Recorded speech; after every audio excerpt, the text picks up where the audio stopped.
Assalamualaikum warahmatullahi wabarakatuh. Selamat pagi. Kita bertemu lagi pada pembahasan materi berikutnya. Sebelum mempelajari mengenai konsep sejarah itu sendiri, kalian akan diajak untuk memahami dasar-dasar dari konteks manusia dan sejarah. Pada pertemuan sebelumnya, kalian telah mempelajari materi tentang manusia hidup dalam ruang dan waktu, serta manusia hidup dalam perubahan dan keberlanjutan. Nah, pada kesempatan kali ini, kalian akan berlanjut pada materi berikutnya mengenai keterkaitan peristiwa masa lalu dengan peristiwa masa kini. Marcus Tullius Cicero, seorang filsuf Romawi kuno abad 4 sebelum Masehi, mengungkapkan bahwa barang siapa yang tidak mengenal sejarahnya akan tetap menjadi anak kecil. Dia menegaskan tentang hikmah peradaban. Tidak ada kekinian tanpa kelampauan. Kedua era itu sungguh tak terpisahkan sebagai proses sejarah kehidupan. Maka, pernyataan legendaris dari Cicero ini sering dikutip sebagai keniscayaan mengenai fakta bahwa sejarah adalah guru kehidupan dan pesan dari masa silam, atau dengan bahasa Latin, Historia Magistra Vitae Nuntia Vetustatis. Peristiwa sekecil apapun yang berlalu adalah guru kehidupan yang memberikan pesan dari masa silam dalam konteks kekinian ruang dan waktu.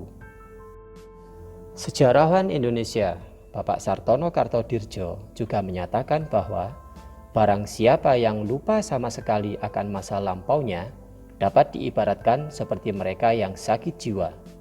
Pernyataan ini berarti mereka yang lupa akan masa lampau maka telah kehilangan identitas, dan oleh karena itu dapat membahayakan masyarakat di sekitarnya sebagaimana orang yang sakit jiwa. Hal ini disebabkan karena kelakuannya yang mungkin sudah tidak menentu dan terlepas dari norma-norma atau nilai-nilai hidup yang berlaku di masyarakat. Peristiwa sejarah yang terjadi adalah sebuah perubahan dalam kehidupan manusia. Sejarah mempelajari aktivitas manusia dalam konteks waktu di masa lalu. Perubahan yang terjadi di masa lalu inilah yang mempengaruhi kehidupan masa kini. Perubahan tersebut meliputi berbagai aspek kehidupan manusia seperti sosial, politik, ekonomi, budaya, dan lain-lain. Masa lalu merupakan masa yang telah dilalui oleh suatu masyarakat atau manusia yang senantiasa berkaitan dengan konsep-konsep dasar berupa waktu dan ruang. Berkaitan dengan peristiwa sejarah yang merupakan perubahan dalam kehidupan manusia di masa lalu, John Dewey dalam bukunya menganjurkan bahwa dalam penulisan sejarah harus menulis masa lampau dan sekarang, sehingga sejarah harus bersifat instrumental dalam memecahkan masalah masa kini atau sebagai pertimbangan program aksi di masa kini untuk kehidupan di masa mendatang. Ungkapan bahwa sejarah harus dapat memecahkan persoalan pada masa kini menjadi semakin jelas jika kita melihat situasi pada masa kini. Di sini nampak terdapat hubungan sebab akibat dalam mempelajari sejarah. Misalnya, bencana banjir di beberapa kota di Indonesia. Apakah peristiwa itu berdiri sendiri terlepas dari apa yang sudah terjadi di masa lalu, atau memiliki kaitan dengan perubahan yang terjadi di masyarakat? Mungkin saja ada sebuah wilayah yang dahulunya bebas dari banjir, tetapi pada masa kini menjadi wilayah yang rawan banjir atau menjadi langganan banjir.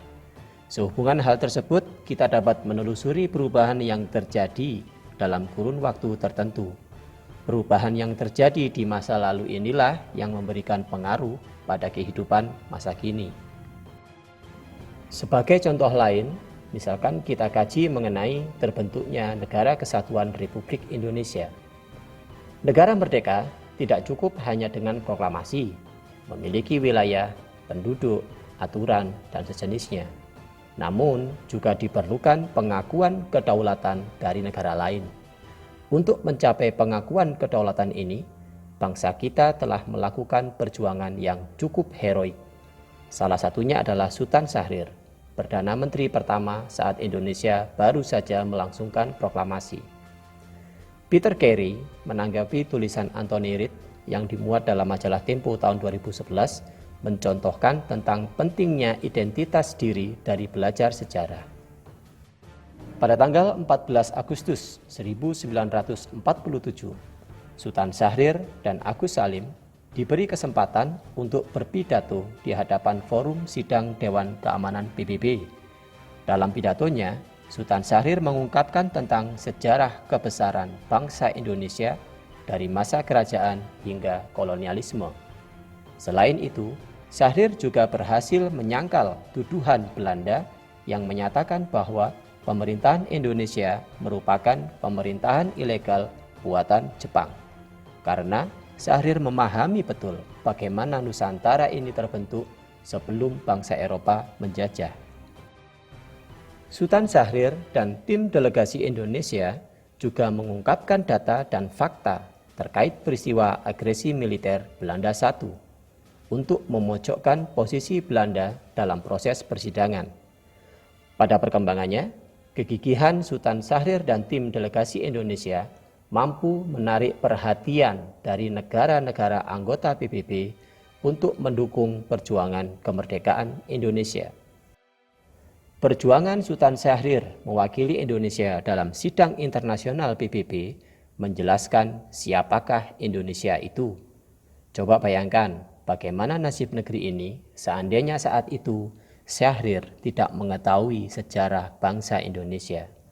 Mungkin saja kita belum terbentuk hingga sekarang. Semoga ilustrasi ini memberikan gambaran yang kuat pada kalian mengenai konsep keterkaitan peristiwa masa lalu dengan peristiwa masa kini. Kalian juga diperbolehkan menggali informasi dari sumber lain yang relevan. Selamat belajar, semoga sukses. Selamat pagi dan wassalamualaikum warahmatullahi wabarakatuh.